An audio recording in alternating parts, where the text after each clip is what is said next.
Le syndrome des mèches lisses. Femmes et filles en Afrique rivalisent des mèches artificielles. Plantes, mèches, perruques. Pourquoi? Pourquoi, Madame la Présidente?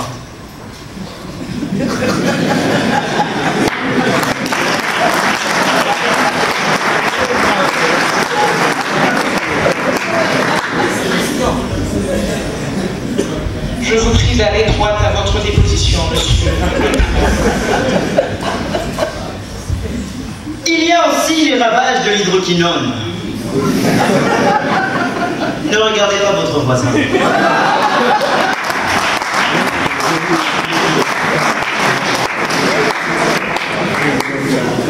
Jaulir la peau jusqu'à rosir pour ressembler au blanc. Pourquoi?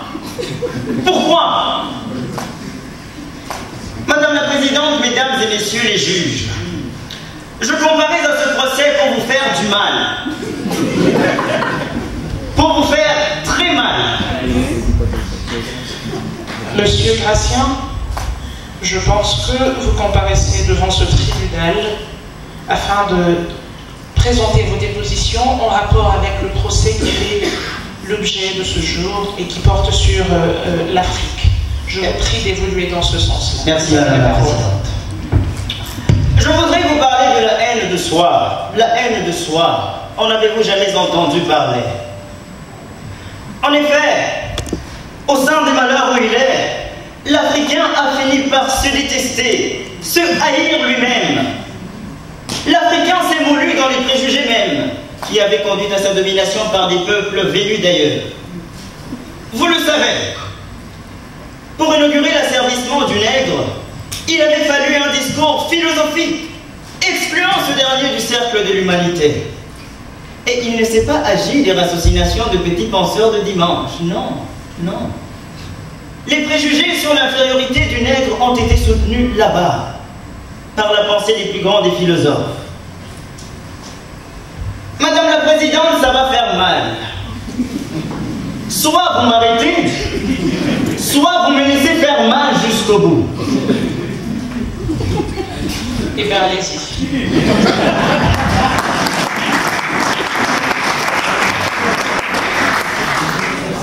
Avez-vous envie d'entendre ce que Hegel a écrit sur l'Afrique?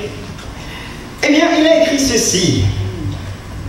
On trouve chez ces nègres une force physique extrême et la plus grande sensibilité, accompagnée d'un caractère débonnaire, mais aussi d'une cruauté inouïe, inconcevable. Ces peuples ne sont jamais sortis d'eux-mêmes. Ils n'ont fait aucun pas dans l'histoire. Aucun. Cette Afrique reste calme, sans impulsion. La sensibilité ne la pousse pas hors d'elle-même. Et elle n'est pas encore entrée dans l'histoire. Elle a pour l'espèce humaine d'être naturellement inférieure à la race blanche. Il n'y a jamais eu de nation civilisée d'une autre couleur que la couleur blanche, ni d'individu illustre par ses actions ou par sa capacité de réflexion. Sans faire mention de nos colonies, il y a des nègres esclaves dispersés à travers l'Europe. On n'a jamais découvert chez eux le moindre signe d'intelligence. Ne m'arrêtez pas, je poursuis. Emmanuel Kant, le penseur de la morale, considérait qu'entre blanc et noir, les différences étaient de type essentiel. Selon lui,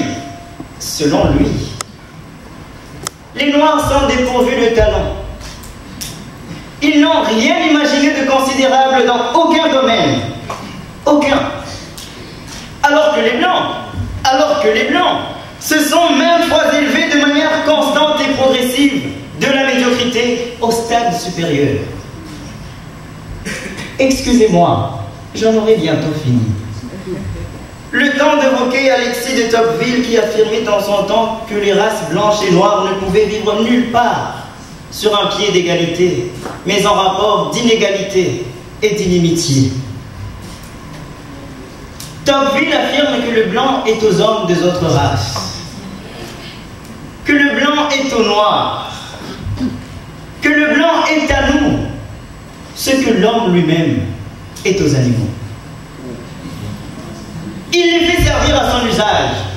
Et quand il ne peut les plier, il les détruit. Je m'arrête là.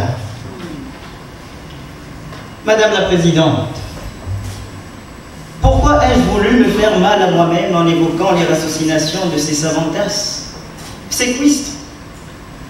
Eh bien, c'est pour attirer notre attention, nous, Africains. Puisqu'il nous arrive de nous regarder nous-mêmes avec le même mépris que ces pseudo-penseurs. C'est cela la haine de soi. Ainsi, Axel Kabou, dans son livre « Et si l'Afrique refusait le développement », soutient que si l'Afrique se développait, c'est parce que les Africains ont des attitudes et des comportements irrationnels, manque de rigueur, d'organisation et j'en passe. Axel a prêté les mots à Stephen Smith qui alla jusqu'à dire: si l'on remplaçait les 15 millions d'Ivoiriens par autant de Belges ou d'Irlandais, nul doute que la Côte d'Ivoire tournerait. Africaines, Africains, voulez-vous aller plus loin? Eh bien, commencez par vous guérir de la haine de vous-même.